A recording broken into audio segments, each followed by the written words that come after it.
Martin Luther was a central figure in the history of Christianity, a man whose life and actions permanently changed the course of religion in Europe.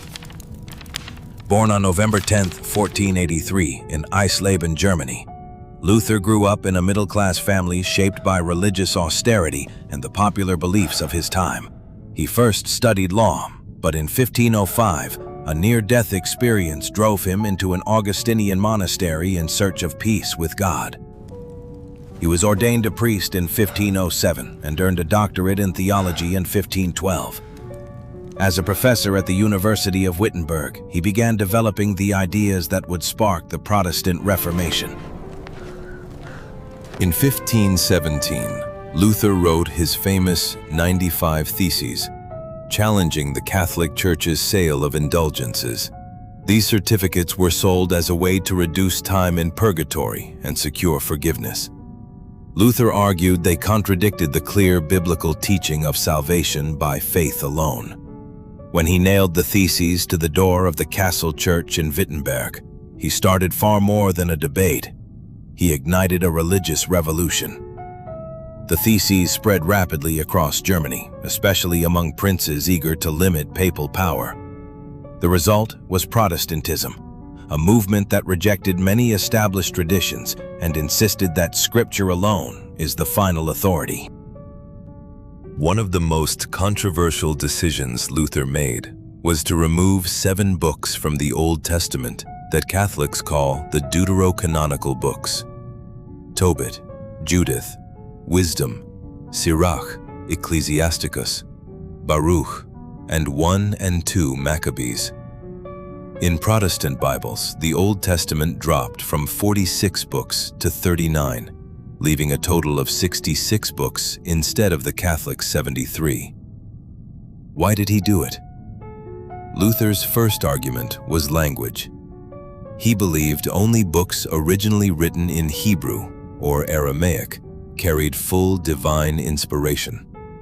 The 7 books were written in Greek or survived mainly in Greek, so he placed them in a secondary category. His deeper reason was doctrine. Several passages in these books supported teachings he rejected. The clearest example is 2 Maccabees 12:46, which speaks of prayer and sacrifice for the dead, the biblical foundation Catholics use for purgatory. Other texts appeared to give value to good works in a way that conflicted with Luther's central conviction: justification by faith alone, not by human merit. For Luther, the ultimate test of a book's canonicity was whether it clearly exalted Christ and the gospel of grace. He judged that these 7 books failed that test. While in protective exile at Wartburg Castle, Luther also translated the New Testament into German in just 11 weeks.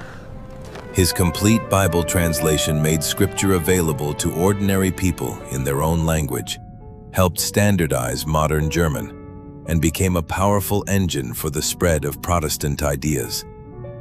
Believers could now read and interpret the Bible for themselves without needing a priest as intermediary. That decision still divides Christians today. Luther's defenders say he was restoring the true Hebrew canon and protecting the pure gospel. Critics argue he removed books that had been accepted by the early church for more than 1,000 years simply because they contradicted his new theology, and that the political climate of fragmented German principalities eager to break from Rome played a major role. Luther's legacy is enormous. He challenged papal authority, recovered the doctrine of justification by faith, and helped shape the modern world. Yet the removal of the 7 books remains one of the sharpest fault lines between Catholics and Protestants. So the question still stands: what criteria should decide which books belong in the Bible? Can any single person or movement alter the canon? And was Luther restoring the original scriptures or reshaping them to fit his Reformation? If this video gave you a clearer picture of why those 7 books disappeared from Protestant Bibles, Let me know in the comments. Share your own thoughts, Catholic, Protestant, or simply curious. And if you want more deep dives into the history of the Bible, subscribe so you don't miss the next one. Thanks for watching. See you in the next video.